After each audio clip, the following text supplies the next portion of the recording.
Pues muy bien. Les platico. Muy bien. Creo que ya pueden ver por ahí mi pantalla, justamente con la perspectiva del modelo de aportación de tierra y sobre todo nos estaremos enfocando a cuáles son estas mejores prácticas y lecciones aprendidas que ha habido en el segmento. No olvidemos que la aportación de tierra es algo Recording in relativamente nuevo, progress. o por lo menos es algo que permítanme, que es algo que últimamente se ha venido utilizando con mucha mayor frecuencia. De la aportación ha generado un incremento importante en el número de desarrolladores que hoy hay en el mercado. Hace unos 10, 12 años había muchos menos desarrolladores, me puedo atrever a decir la mitad de los desarrolladores que hoy existen, pero gran parte del crecimiento justamente tiene que ver con el modelo de aportación.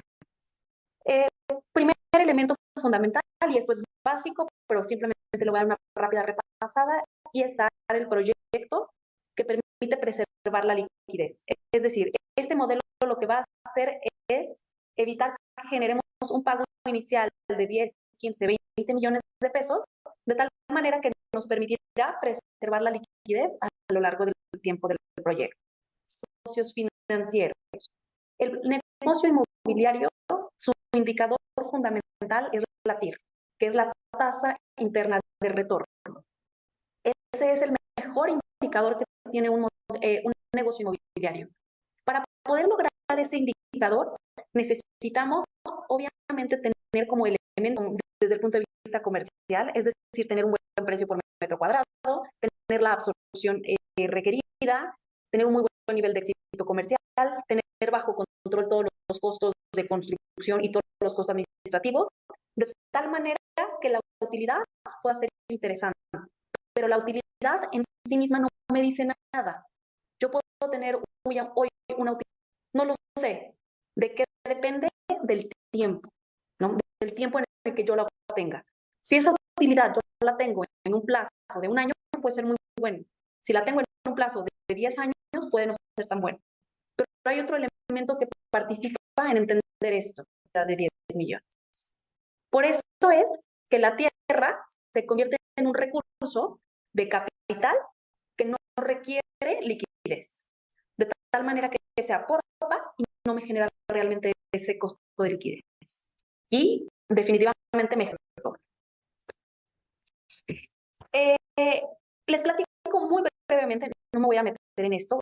Tenemos un modelo de desarrollo inmobiliario que integra 3 etapas fundamentales.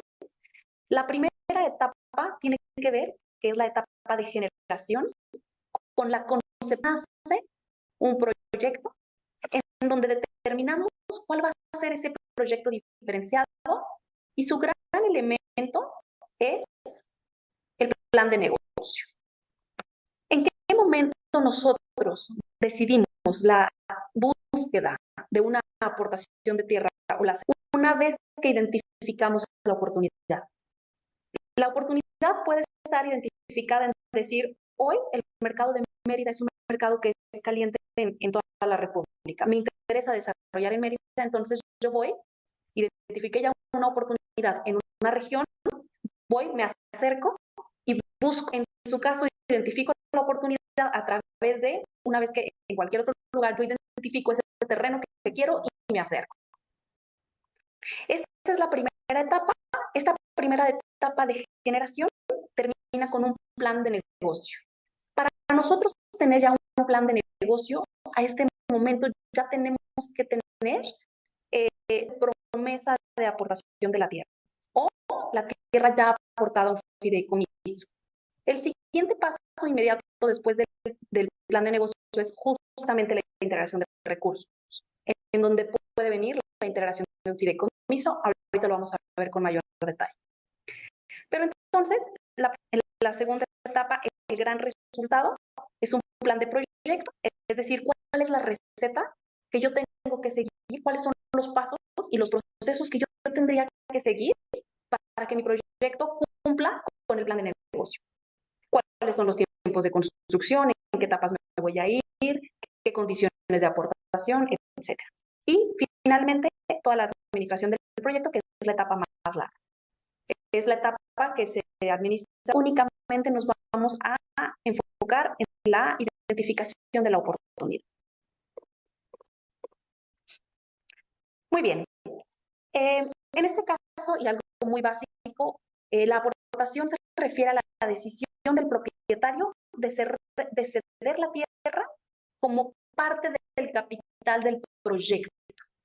Una vez que nos acercamos para que nos aporten una tierra, hay que por lo menos llegar a un acuerdo de estos 4 elementos.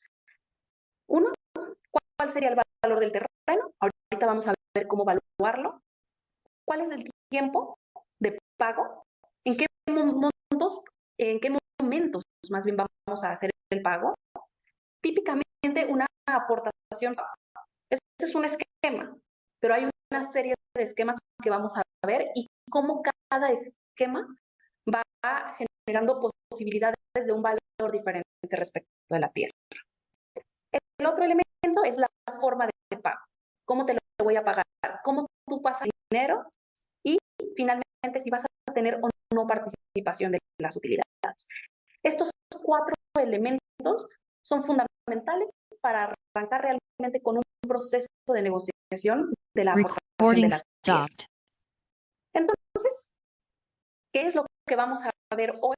El día de hoy, como les comentaba, vamos a revisar aprendidas que hemos tenido con el tema de la aportación de la tierra.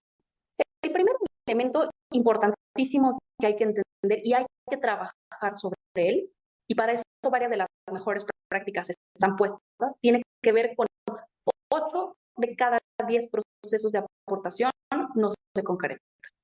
Tenemos una tierra, el propietario nos dice, está bien, me interesa, puedo escuchar opciones de aportación, pero al final del día, si no detectamos realmente el interés del aportante, es decir, si no realmente entendemos cuáles son sus requerimientos, cuáles pueden ser sus mayores temores, es posible que el proceso no sea procesos en donde el dueño de la tierra dice, sí, me interesa, la aporto, y realmente lo que pasa es que uno le dice al final, hace todos los estudios, entendemos la factibilidad técnica, regulatoria, legal, mercado, porque los otros copropietarios no quisieron. O, ¿sabes qué? No, porque hoy la tierra ya vale más de lo que te dije. O, ¿sabes que ya vi que te la estaba vendiendo muy barata, ahora ya no quiero? O, simplemente ya se la vendí o se la aporté a alguien más, ¿no? Que me ofreció mejores condiciones. Pero ya generó una serie de gastos para estudiar específicamente esa tierra. Y eso es bien importante. Entonces, el desarrollador tiene que entender que de 8 de cada 10 procesos de aportación no se concretan si estos de origen no están claros. El primer elemento que hay que entender Recording in progress. ¿Sí? Es un proceso de transferencia. ¿Sí? Al final del día, imagínense que tenemos un terreno que hoy vale 50 millones. Al final del día, quien nos lo va a aportar, está aportando su patrimonio, que son 50 millones. ¿Qué elementos de garantía le tendría que dar el desarrollador para asegurar que su patrimonio de 50 millones está bien cuidado? ¿No? Entonces, ¿qué es muy importante? Es demostrar la experiencia y resultados en proyectos similares. En caso de que el desarrollador no tenga la experiencia y no tenga proyectos similares, seguramente lo que ayudará es a garantías adicionales o mejorar el esquema de pago en donde, ¿sabes qué? Yo ya no la aportación es hasta el final, sino te pago una parte antes o te voy pagando conforme valor de liberación. Ahorita vemos qué significa todo esto. Es decir, ¿cómo puedo yo intercambiar la parte de la experiencia por mayor garantía? Otro elemento fundamental es presentar una visión de negocio clara, pero no solamente clara, sino realmente objetiva. Muchas veces nos ha tocado que se presentan planes de negocio en donde se requiere un cambio de uso de suelo de 30 unidades a 150. De verdad nos pasa. son demasiado optimistas esas visiones. Entonces, mejor presentar una visión clara del negocio, de lo que realmente se puede hacer ahí, ¿no? Perfectamente sustentada. No olvidemos que muchas veces el que aporta a la tierra no tiene el conocimiento del desarrollo inmobiliario. De hecho, si lo tuviera, posiblemente lo estuviera desarrollando. Pero entonces, ¿cómo me aseguro de darle a entender cuál es el negocio, cuáles son los beneficios y cuál pudiera ser el posible riesgo? Todos los proyectos tienen riesgo. Todos los proyectos. Aquí el punto es, ¿quieren menos riesgo? Bueno, pues, ¿cómo me aseguro de que tenga su pago mucho más rápido, ¿no? El valor de liberación. También otro elemento que permite esta transferencia es definir cuál va a ser desde inicio el vehículo de aportación. Y típicamente este vehículo de aportación que garantiza la seguridad jurídica y transparencia de la operación es el fideicomiso. Me imagino que todos ustedes, fideicomiso de administración, fideicomiso empresarial, el más completo, que mayor garantía genera, es el fideicomiso empresarial. Típicamente es mucho más complicado manejarlo, pero al final del día, para el dueño de la tierra, si lo que necesitamos darle es mayor certeza de las utilidades, también es el mejor vehículo, lo más reales del proyecto. ¿Por qué? Porque hay un tercero, que es el fiduciario, que es el banco, que está vigilando que se cumplan las reglas de fideicomiso. Y finalmente, otro elemento que puede ser de transferencia de confianza tiene que ver con establecer estos planes y esquemas de pago que disminuyan los riesgos para al aportante de la tierra. Por ejemplo, a nosotros nos tocó en un proyecto en Mérida, en donde el dueño de la tierra, la verdad es de que no nos conocía y pues con justa razón, él, por ejemplo, algo que le hizo mucho sentido era que para fines del crédito puente únicamente pudiéramos grabar hasta el 30% de la tierra. Y conforme nosotros fuéramos pagándole el terreno a valor de liberación significa un porcentaje respecto del ingreso de la tierra. De tal manera que él va saliendo desde un inicio con pagos. Y entonces él desde un inicio, cuando vayamos recibiendo el dinero, él va obteniendo su pago. De tal manera que el riesgo va disminuyendo a lo largo del tiempo. Pero otro mecanismo de garantía es ese. Oye, no te dejo hipotecar más que el 30% del terreno. Está bien, ¿no?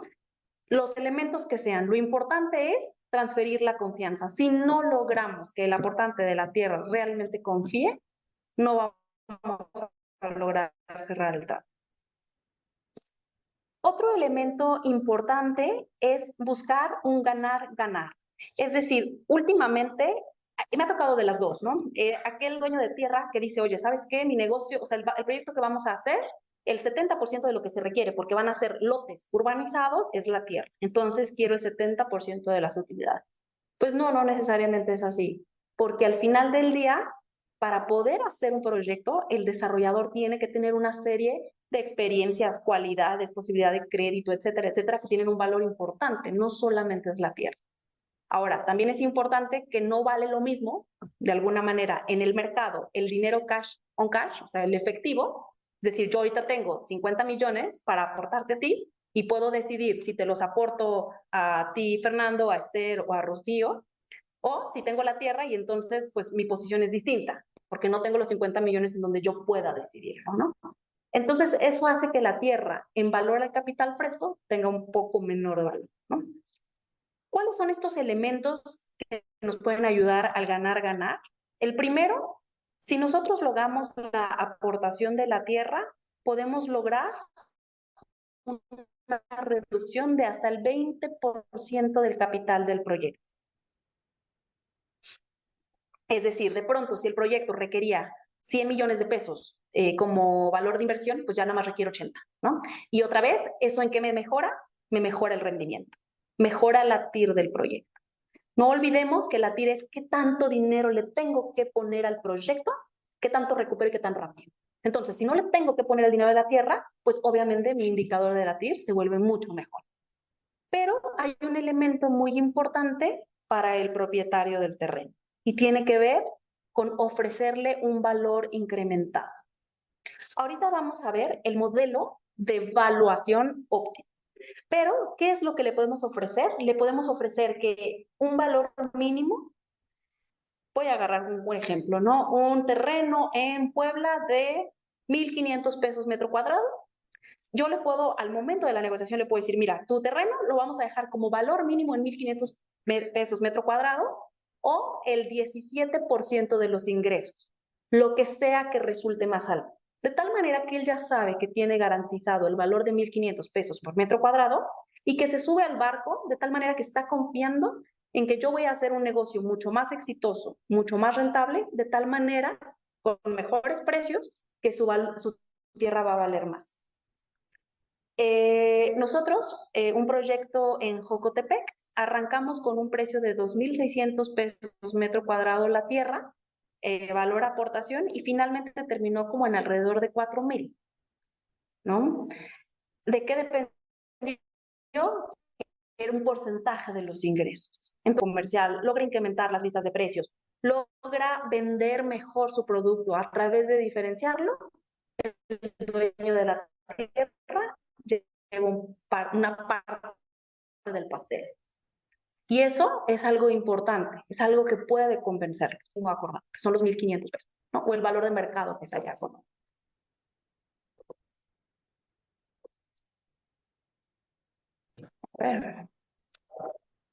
Muy bien. El proceso de selección para esta búsqueda de la aportación culmina con la opción del inmueble, y esto es bien importante, a través de un contrato de intención. Otra vez, 8 de cada 10 veces no lo vamos a cerrar. ¿Qué nos puede ayudar a cerrarlo? La transferencia de confianza. ¿Y qué nos va a ayudar a cerrarlo, pero sobre todo a no desgastarnos antes de tiempo?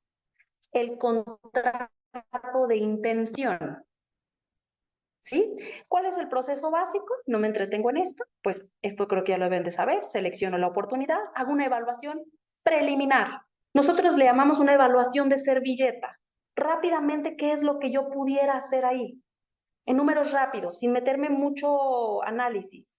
¿Por qué? Porque ni siquiera estoy segura de que me pueda aportar. ¿Qué me ha tocado? Proyectos en donde se hacen mecánicas, se hacen topográficos, se hace un estudio de mercado preliminar, se hace todo y el dueño de la tierra dice ya no. Entonces, aquí hacemos unos números de servilleta de negocio y ahora sí, opcionamos el inmueble a través de una carta de intención. Si de entrada ya hay un acuerdo entre las partes y hay la voluntad del aportante de decir, ¿sabes qué? Sí me interesa entrar en esta opción de negocio contigo, firmemos esa carta que nos vincula, pero no nos vincula definitivamente. Lo que me asegura a mí como desarrollador es de que realmente estás de acuerdo con las condiciones. Vamos a ver esta carta. La carta o contrato realmente tendría que ser un contrato. Muchas veces a los aportantes de la tierra les da miedo la palabra contrato y les da miedo la parte de las firmas y genera mucho ruido. Entonces, a veces es una carta que, si bien tendría que estar claramente o tendría que estar protegida desde el punto de vista jurídico, pues realmente también es un acuerdo de buenas voluntades. Es decir, si ya de entrada hay una buena voluntad de firmar un documento que de entrada nos vincule, pues ya hay una buena voluntad, ¿no? Entonces, esta carta se hace y se acuerda previo a la realización de los estudios a profundidad y más antes de que el desarrollador invierta más dinero y tiempo. ¿Qué cosas tiene que incluir este contrato? Tiene que venir el precio, es decir, yo te pago un valor de 1,500 o 17% respecto al valor del ingreso o lo que sea, o te pago con unidades o te voy a pagar con metros cuadrados a valor lista 2. Las condiciones que creamos de entrada, que son las mínimas que nos vamos a comprometer, las mínimas. La forma de pago, ¿cómo te pago? Oye, ¿necesitas un anticipo? ¿Necesitas pagos parciales? Que ahí ya sería una compra-venta a plazos, pero bueno. O a valor de liberación, o al final del proyecto, o te doy el 50% a valor de liberación y el otro 50% al final. ¿qué te ofrezco? ¿No? ¿Cuál es la forma de pago? Se tiene que establecer si la propiedad va a ser grabada o no va a ser grabada. Y hasta qué monto pudiera fungir. En el mismo fideicomiso puedes definir la tierra, a pesar de que vale 20 millones, el fiduciario puede firmar el crédito siempre y cuando su gravamen no sea mayor a 5 millones. Ya está. ¿No? Puede establecer, hay que definirlo. Esto normalmente a los aportantes de la tierra les da temor. Y hay que entender, o sea, al final del día muchas veces pues, es el patrimonio que ellos tienen, ¿no? Luego, el vehículo que le dé seguridad jurídica. Desde este momento decirle, ¿sabes qué? Vamos a hacerlo a través de un contrato de fideicomiso. ¿Tipo cuál? Empresarial, de garantía o administración, ¿no? Si podemos hasta decir, mira, típicamente nos gusta trabajar con Banco Inmobiliario Mexicano o con Mónico, quien sea, pues entre más elementos le demos, mejor, ¿no? Y finalmente todas las otras negociaciones que hayan estado ahí. ¿Qué se define fundamental en esta carta? En esta carta, ¿qué es lo que nos vincula? Lo que le decimos es, a mí desarrollador me interesa tu terreno bajo estas condiciones.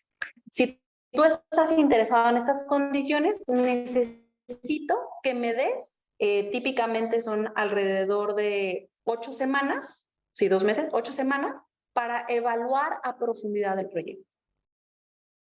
Yo lo que te pido como desarrollador es, no lo puedes vender en ese tiempo. Si las condiciones son favorables y para mí todo mi checklist es positivo, firmamos el contrato de aportación de fideicomiso con estas condiciones.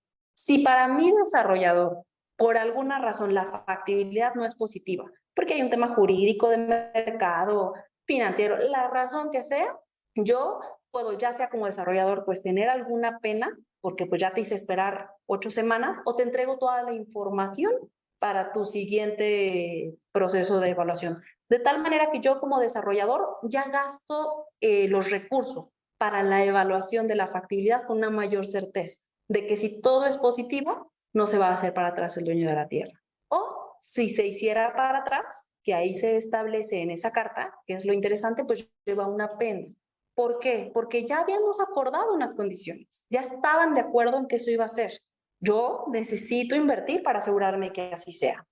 Pero es que si tú me hiciste gastar y después me dices que no quieres, que no que sea, pues entonces podemos establecer una pena convencional, ¿no?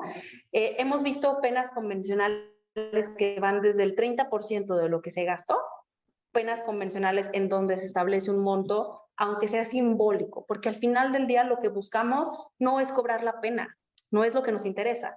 Lo que nos interesa es que no se nos vaya a echar para atrás una vez que nosotros hayamos decidido que sí queremos ir al negocio y que las condiciones ya estén previamente pactadas. ¿Sí? Muy bien.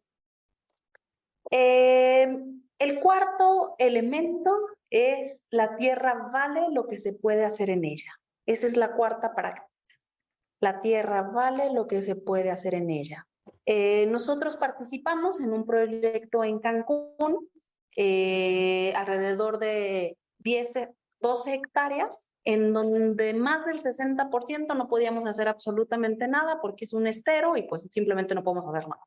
¿A cómo vendemos esa tierra? Pues a nada, porque no podemos hacer nada, ¿no? Entonces, la tierra vale lo que se puede hacer en ella. Sin embargo, hay terrenos muy pequeñitos, por ejemplo, hoy en muchas de las grandes ciudades como Guadalajara, Monterrey, México, en donde se está permitiendo el CUSMAX.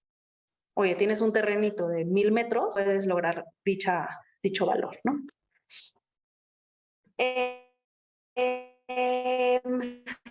La mejor práctica habla que para evaluar la tierra, el mejor método es el valor residual, que significa a grandes rasgos un porcentaje de los ingresos.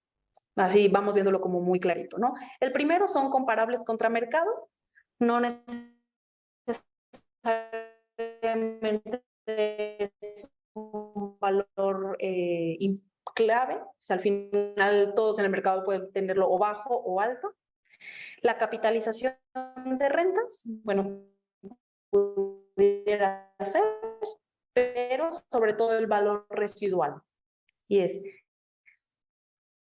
un porcentaje de lo que puedes ahí hacer. Y hacer significa vender. Un porcentaje del valor.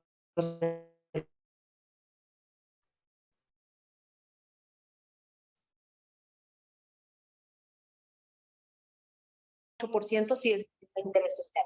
Es decir, un 8% del valor de la venta.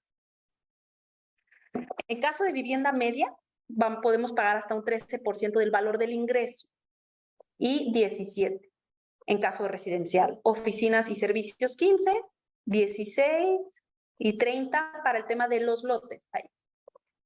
30% para el tema de los lotes. Sin embargo, hay otros elementos que nos ayudan a dar textura. Esto pasa, y esto es importante, cuando estamos hablando de ingreso, es decir, cuando yo puedo vender el proyecto. Sin embargo, hay proyectos que son patrimoniales. Los proyectos típicamente de centros comerciales, los industriales, los hoteleros, en donde ahí lo que haces es un porcentaje del valor total de inversión del proyecto. Porque al final no vamos a tener un valor de venta, pero sí tenemos un valor total de inversión. Respecto de ese valor, es como se determina el porcentaje que le toca a la tierra. ¿Sí? Entonces, aquí el análisis que hay que hacer es un análisis muy rápido, en donde pues yo tengo, y creo que esto es como muy simple, pero igual lo voy a hacer rapidísimo. Tengo 50 departamentos de a 2 millones de pesos. Tengo un ingreso de 100 millones de pesos y entonces el valor de la tierra para el que me la está aportando va entre 10 a 15 millones. Típicamente lo que yo, pues obviamente yo como desarrollador, pues voy a intentar de irme a este valor, ¿no? O obviamente que entre más bajo pueda. Ahora, si la tierra está, y ahorita es donde vamos a entrar a la textura, porque no todas las tierras, nada más porque sean vivienda media, están en este valor. ¿Sí? Entonces, es fundamental entender qué es lo que podemos hacer. Bien. ¿Qué cosas le dan textura al precio, al valor? Tenemos un elemento que ahorita lo vamos a ver, que se llama factores de atractividad. Hay tierras más valiosas que otras. Hay tierras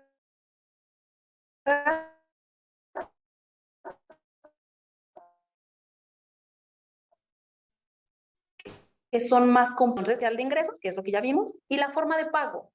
Estas tres cosas, aunadas al tiempo del proyecto, porque no es lo mismo que vayas a aportar una tierra en donde yo voy a detonar un proyecto en 10 años, porque es enorme, a que una tierra en donde ya es el nivel maduro y yo en 24 meses le doy la vuelta.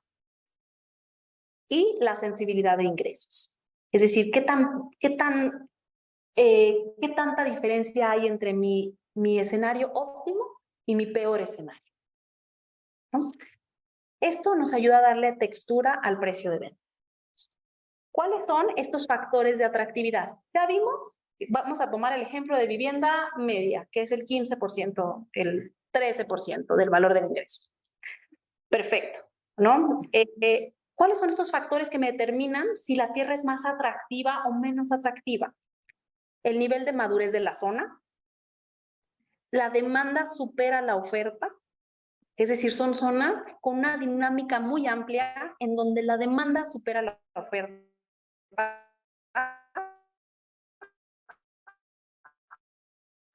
La técnica positiva, la potencialidad de desarrollar a corto plazo, es decir, que el timing sea ya, la eficiencia para lograr un portafolio de proyectos, el sobreprecio de la oferta competidora, etcétera. Es decir, si ya vemos de entrada que son zonas en donde hay un sobreprecio, pues puede ser mucho más atractivo, es decir, el incremento de precios es más rápido, entonces me hace más atractiva mi tierra, ¿no? La disponibilidad de terrenos en condiciones o ubicaciones similares y obviamente el posible resultado del negocio. En función de eso, lo que vamos a hacer es calificar de estos indicadores y entonces a nuestro rango, que era de vivienda residencial media, podemos hasta subirle un 1.5 a un 2.5 puntos en caso de que el terreno esté ubicado en zonas premium, en zonas que cumplen estos atributos. Oye, estás en una zona que pues la verdad es que estás en Tepatitlán de Morelos y entonces pues la verdad es de que el mercado pues estamos corriendo ciertos riesgos y tal, pues entonces a lo mejor yo le bajo. Por ejemplo, nosotros tenemos hoy un proyecto en Ciudad Obregón, un proyecto de vivienda vertical, en donde, pues si bien es atractivo, tenemos una serie de riesgos importantes. Hoy no hay vivienda vertical en Obregón, etcétera, etcétera. Bueno, entonces a lo mejor yo de alguna manera penalizo a la tierra. Es decir, pues si yo tuviera esos millones, pues mejor a lo mejor busco otra opción. Entonces, pues te ofrezco los 13% o el 12%, ¿no? Esto es un elemento que le da textura. Hay otros elementos que le dan textura. Y es la forma de pago. Aportación, ¿qué significa? Es que no significa nada. O sea, significa que me vas a dar tu tierra. ¿Qué forma de pago? Pues hay que platicarla. Muchas veces lo que sí es que confundimos aportación con una venta a plazos. Si es venta a plazos, no es aportación. Bueno. Permítanme un segundito.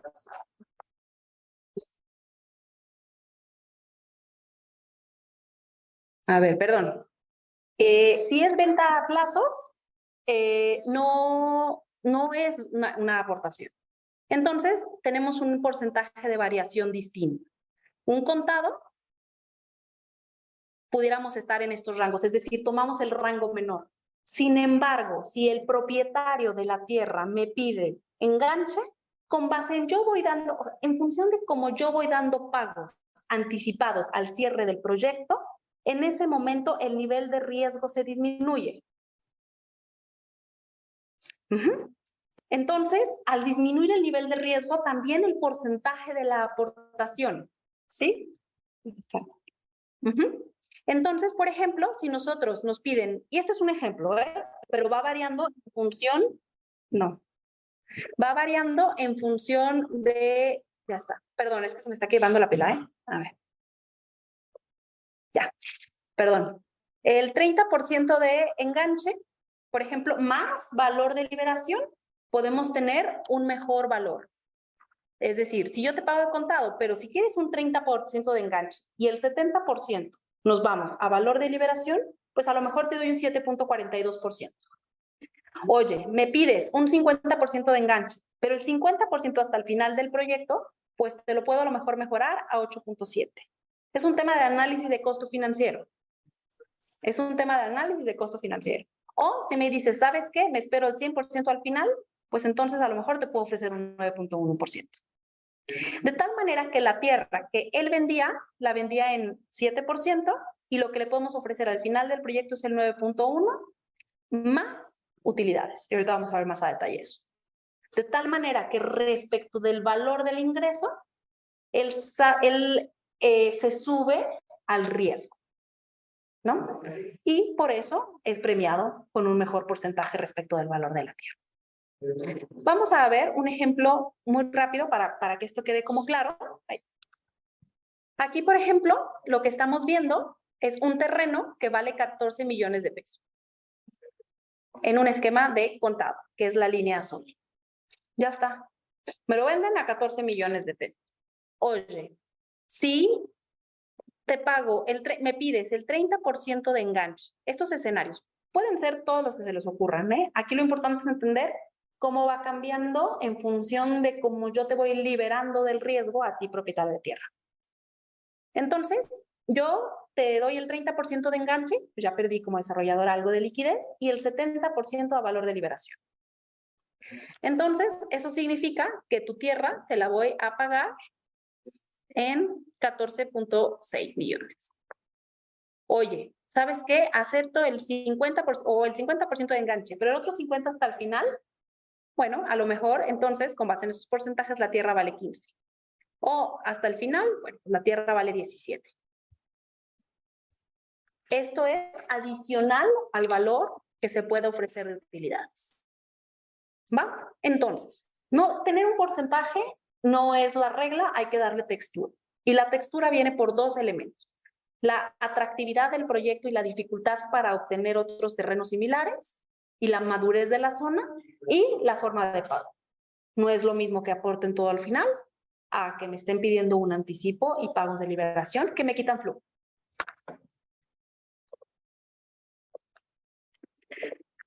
Muy bien. Las utilidades, seguido nos preguntan, ¿hay que participar al dueño de la tierra en utilidades? Sí, la respuesta es sí.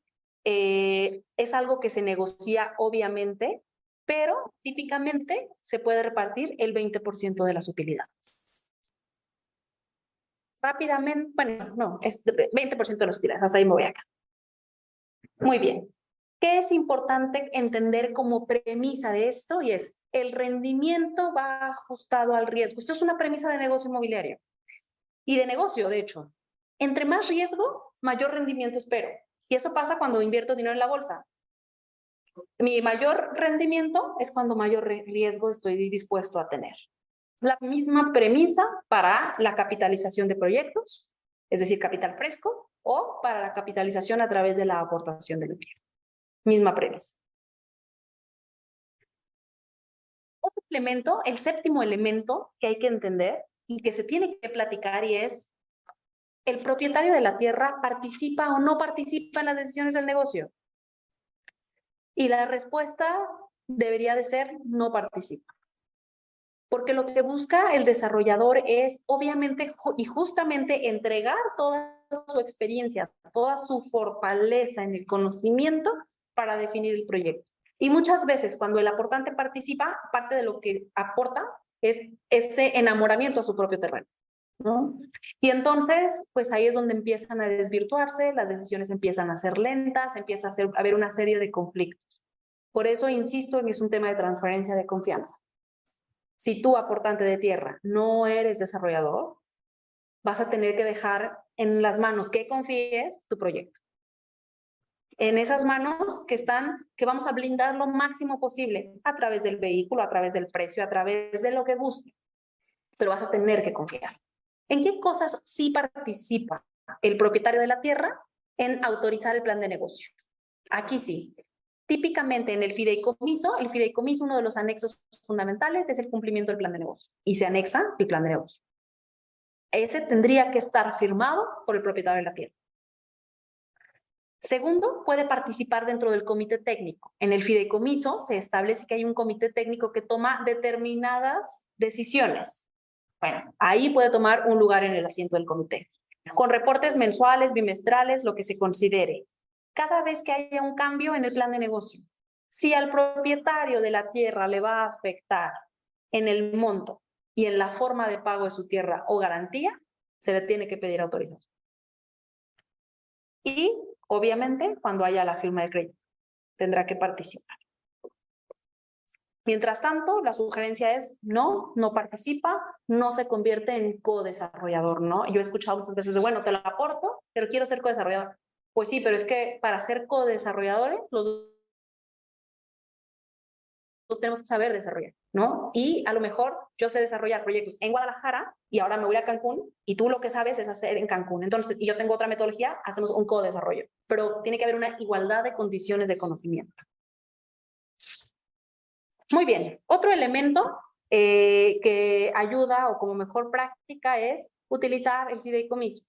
Si bien el fideicomiso es caro, me imagino que muchos de ustedes ya lo han utilizado, lo conocen. Típicamente un fideicomiso, precio promedio anual, andará en los 200,000 pesos anuales. Realmente le da garantía al que aporta la tierra, al desarrollador, y sobre todo es importante si hubiera otros aportantes de capital. Realmente es un vehículo que da certeza, pero, y esto siempre lo digo, el fideicomiso no significa nada más que un contrato. La palabra es un contrato vigilado por un tercero. ¿Qué quiere decir? Que hay fideicomisos redactados pésimamente y entonces, pues si llegan a resultados o a acuerdos pésimos, en donde después hay problemas hasta con el mismo fideicomiso, porque no estuvieron bien redactados. Los acuerdos no estuvieron claros.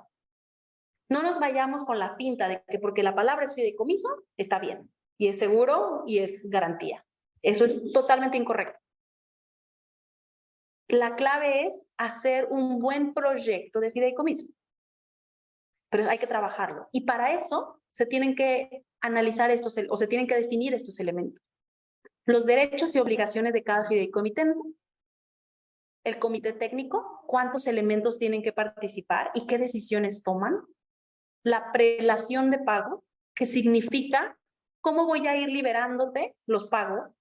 Es muy diferente que yo al aportante de la tierra le diga, oye, tú vas a salir en quinto lugar, te voy a pagar el 15% de la tierra a valor de liberación, pero sales al quinto lugar. Primero sale el banco, eso siempre pasa, luego salen los impuestos, eso siempre pasa, y luego le puedo decir, mira, luego salen los inversionistas, luego salen los gastos del proyecto y luego sales tú. Eso es muy distinto a sale el banco, salen los impuestos y sales tú, dueño de tierra. Es decir, la prelación de pagos, el orden en el que permítame tantito. El orden en el que, ¿cómo se llama? Que se van haciendo y se instruye al fiduciario que haga los pagos.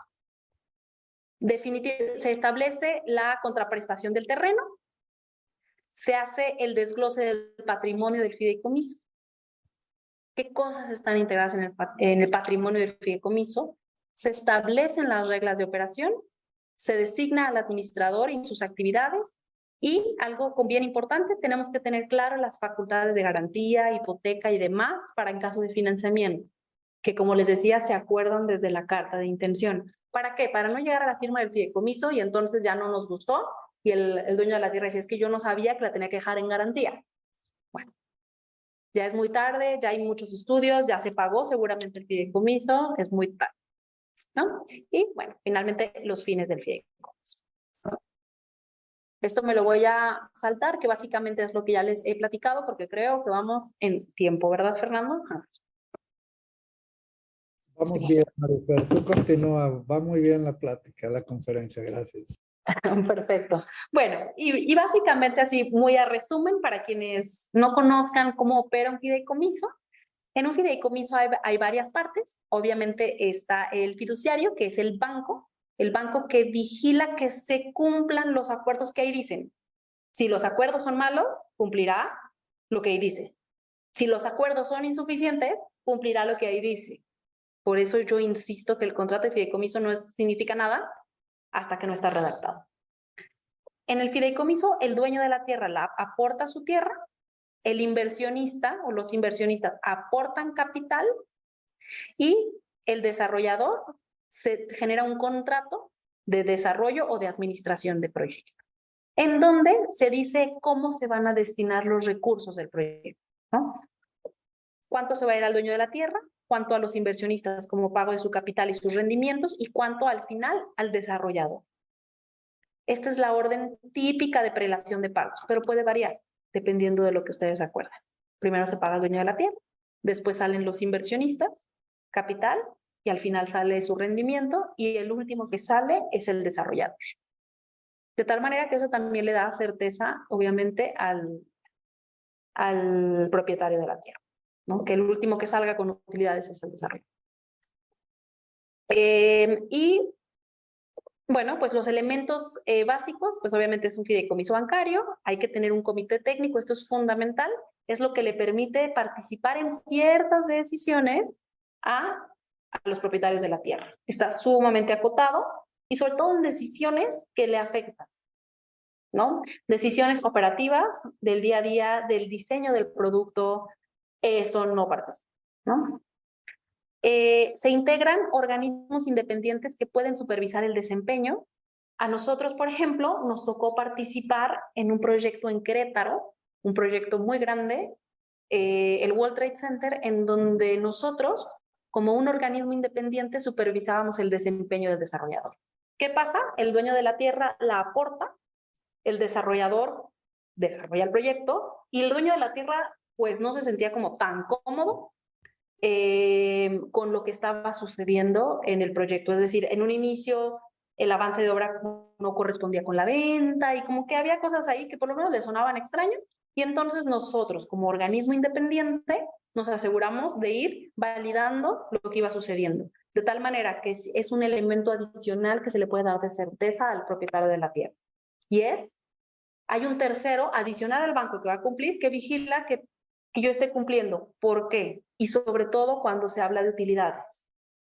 Porque ¿cómo sabría el dueño de la tierra que el desarrollador no le subió al costo para que las utilidades sean menores y entonces tenga que repartir menos? En ese caso, cuando van en participación de utilidades, El vehículo posiblemente ideal, que es más caro todavía, se llama el fideicomiso de empresarial. Es más caro y es más latoso, ¿no? ¿Por qué? Porque el banco autoriza cada uno de los pagos. Para cada uno de los pagos hace una carta de instrucción.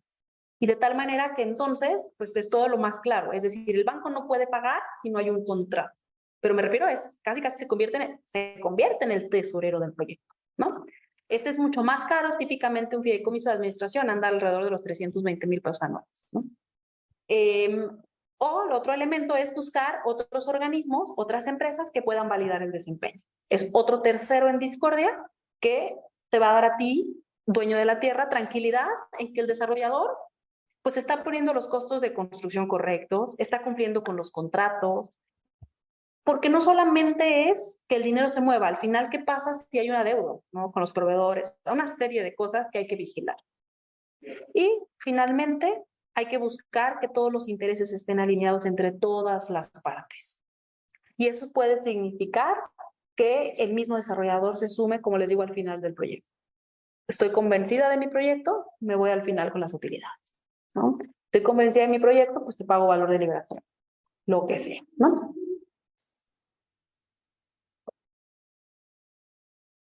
Muy bien, pues estas son algunas de las mejores prácticas de elementos clave para el proceso de aportación. Veo muchos mensajes en el chat. No he visto, no sé si hay preguntas, pero yo los invitaría a que levanten la mano que tienen ahí en figurita y que yo pueda atender todas sus dudas, por favor. Levanten la mano y con todo gusto. Adrián.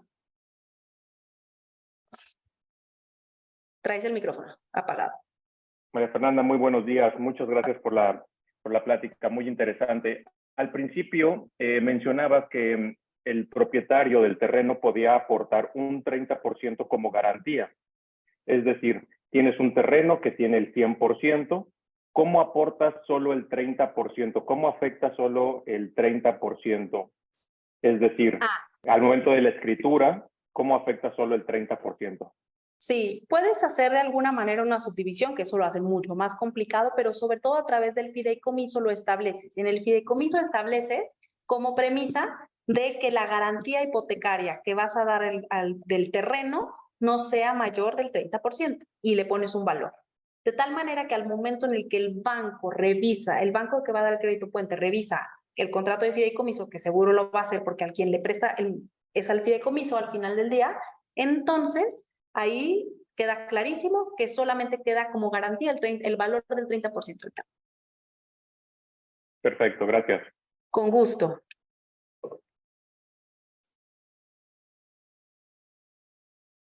¿Alguien más? Si me preguntan por el chat, me es más difícil seguirlos, me sería mucho más fácil. Aquí alguien... Vamos a apoyar, María. Vamos a apoyar igual ahorita que en cuanto concluya alguien de preguntar, aquí te vamos a apoyar y te vamos a leer la pregunta. Perfecto. Sí, perfecto. Adelante, Adriana. Gracias, ¿qué tal? Buenos días a todos. Oye, una pregunta.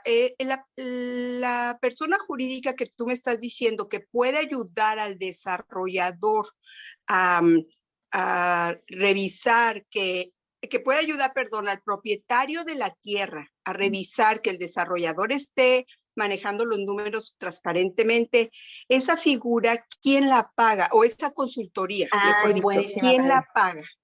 Perfecto, la paga el desarrollador. La paga el desarrollador y es uno de los elementos que se negocia desde un inicio. Es decir, el propietario de la tierra tiene que decir, te la aporto a X valor, a X plazo, y acuérdense que tenemos ahí otros. Y te ofrezco o quiero que pagues a esta compañía para que haga esto. Y queda clarísimo que le reporta la compañía al dueño de la tierra. Caso específico, en el World Trade Center, a nosotros, por ejemplo, la empresa que era Grupo Momentum, es la que genera el pago.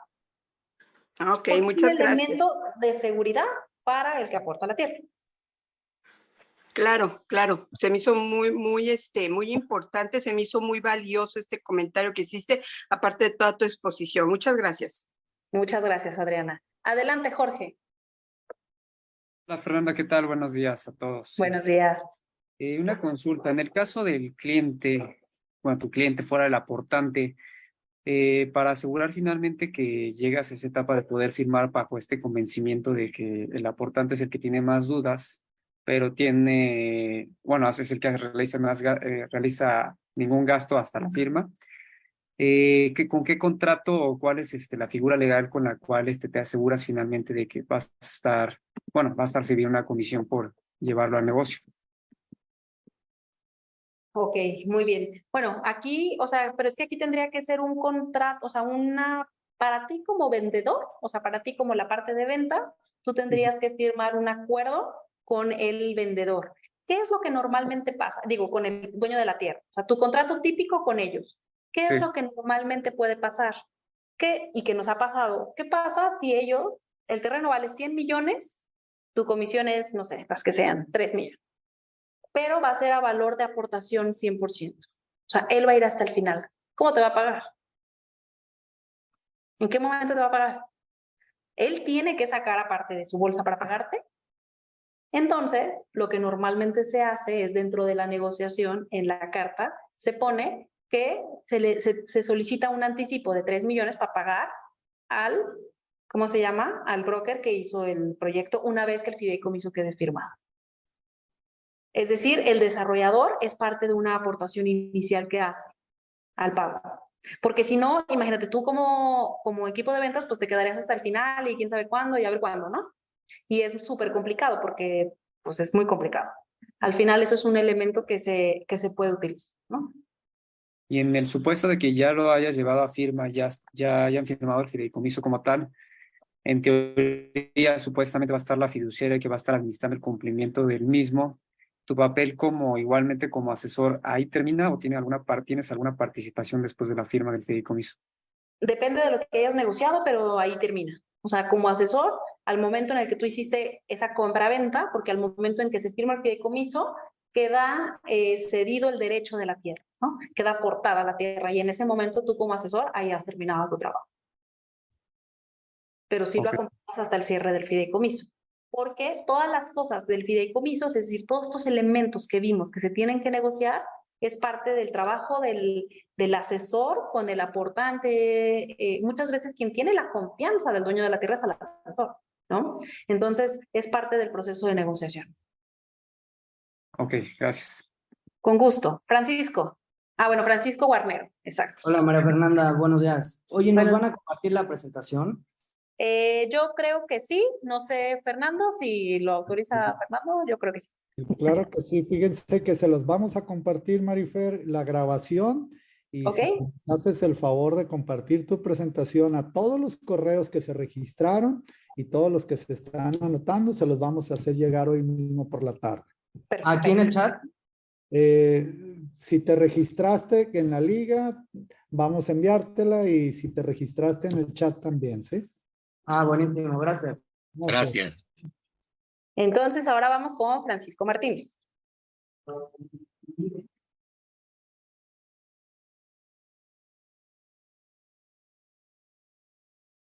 Francisco Martínez, ¿no? Marifer, respecto a otro tema, que si van a también compartir la presentación del curso de hace 2 semanas. ¿Cuál fue el de hace 2 semanas? Perdón. ¿De aquí de AMPI? Bueno, si es de las semanas pasadas, ya se compartieron y le vamos a seguir dando ahorita las preguntas. Sí. A ver, el que sigue. Ismael. Sí. Hola, Francisco Martínez. Francisco, adelante, Francisco. Sí. Mira, me pareció excelente la clase, la exposición que hiciste, y quiero compartirte mi experiencia. Yo aporté un terreno 74 hectáreas en un fideicomiso con un anticipo y pagos de acuerdo a las ventas de las viviendas, con un plazo de 1 año para los permisos y 1 año para iniciar la obra. En el transcurso del 2.º año se muere el desarrollador, se queda sin concluir nada, y pues en el fideicomiso no se hablaba de esa cuestión. El banco, Scotiabank, el fiduciario, no quería cancelar porque hay beneficiarios que eran la familia del desarrollador. Nos fuimos a un juicio de como 3 años. Hoy ya está liberado, pero pues queda uno escarmentado como propietario de que hay tantos detalles que en un momento dado no se pueden visualizar desde el principio. Claro. Que luego se vuelve un problema, ¿no? ¿Qué aconsejas tú de que no firmar el fideicomiso que hace el banco, sino tener un asesor o algo que me ayude a visualizar posibles problemas con imprevistos, ¿no? Imprevistos, como este caso que fue la muerte del desarrollador? Claro. ¿Qué me aconsejas? Sí, mira, normalmente aquí, bueno, si el banco definió el contrato de fideicomiso y el desarrollador no participó, bueno, de entrada es un foco de que el desarrollador no necesariamente le sabía. Es decir, el banco como tal puede tener algunos machotes, que ningún abogado los llamamos machotes, pero al final del día, parte del gran trabajo de hacer un fideicomiso tiene que ver todos los escenarios posibles. De hecho, uno de los escenarios que el mismo fideicomiso prevé es la reversión. El fideicomiso no se considera una compra-venta porque hay un derecho de reversión, de tal manera que el impuesto se paga hasta el final, ¿no? Y habría que definir las condiciones de la reversión. Y habría que ver si en ese caso, dependiendo del avance de la obra y demás, la reversión era posible todavía. Bueno, siempre es posible porque al final del día es el elemento que fiscalmente garantiza que no se enajene, ¿no? El derecho de reversión. Pero sí, por eso yo les decía que la palabra fideicomiso no significa nada, absolutamente nada, es un tema de la claridad y del nivel de qué tan específico, detallado es el fideicomiso. Eso es bien importante, pero siempre en el fideicomiso se tienen que considerar todas las opciones. De hecho, nos ha tocado considerar opciones en donde el propietario mismo de la tierra puede fallecer, ¿no? Muchas veces algo que pasa es que quienes están aportando a veces son personas mayores. Entonces, bueno, ¿qué pasa ante todas esas situaciones?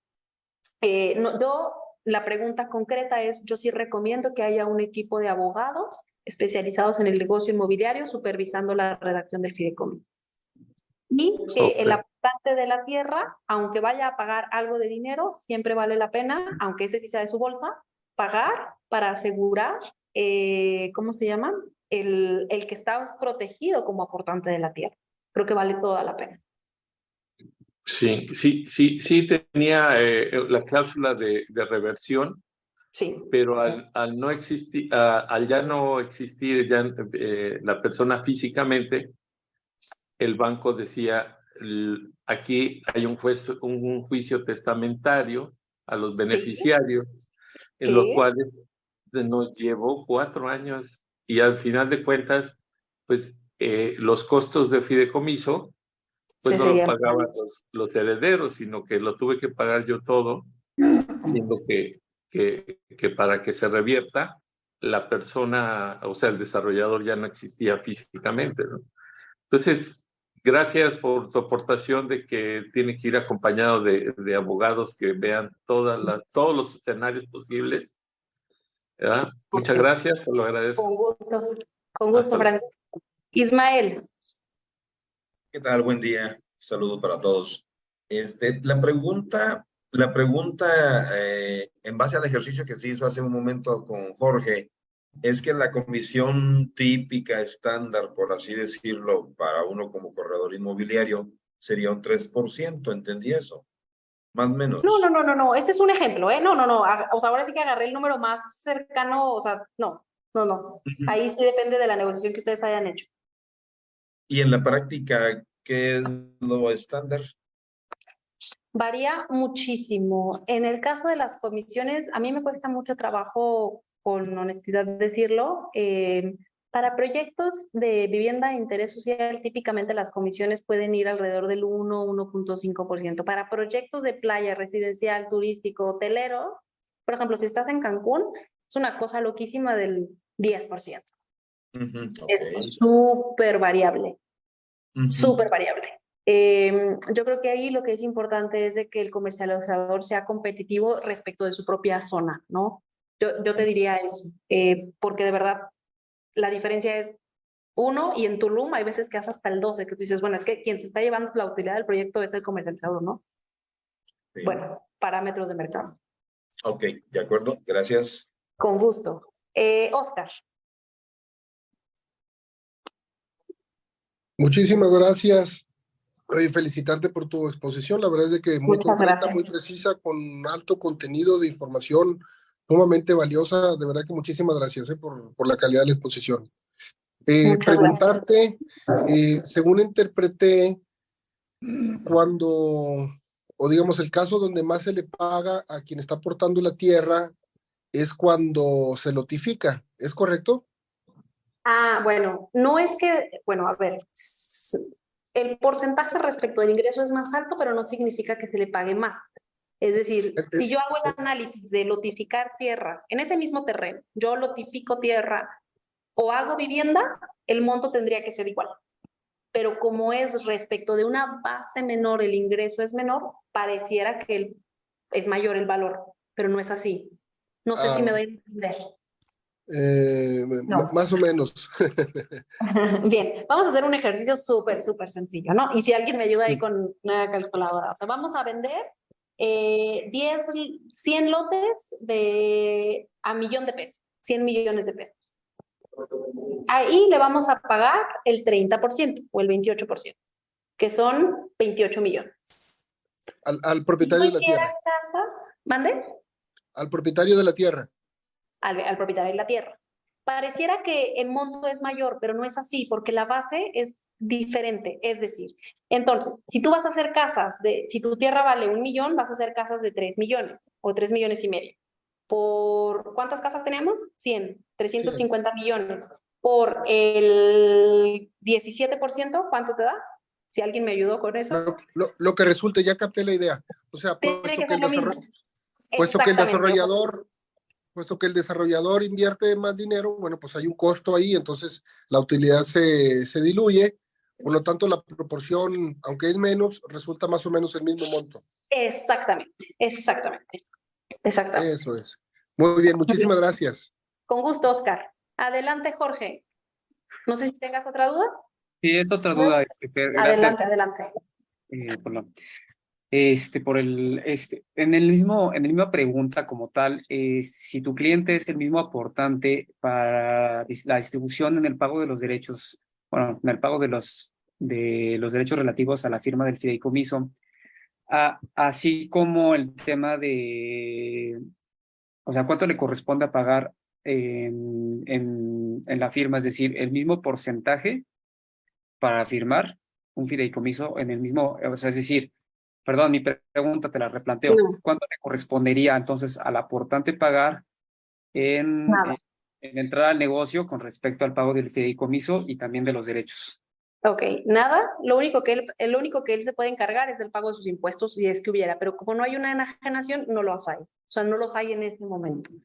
Entonces, no, quien paga todo es el desarrollador, el dueño, porque al final no lo estás subiendo como socio del negocio, o sea, no es tu socio en el negocio, es un aportante que le pone capital, es un socio capitalista, le pone dinero en forma de tierra, pero no es tu socio en toma de decisiones ni en pagos. O sea, es decir, si mañana hay una deuda de 2 millones, el propietario de la tierra no adquiere absolutamente nada. Lo mismo que para el pago de los gastos. Es decir, el pago del fideicomiso al 100% lo paga el desarrollador. Ok, igualmente en el caso de la notaría, él no tendría que hacer ningún gasto tampoco para la formalización. No. Okay. A menos que nos ha pasado, pues que él, no sé, que esté a nombre de 5 hermanos y entonces él tenga que regularizar su propia situación para aportarlo de una manera distinta, ahí sí paga todo lo que necesita para regularizarse. Pero si no, pues ahora sí que no, ¿no? El que paga los gastos es el desarrollador.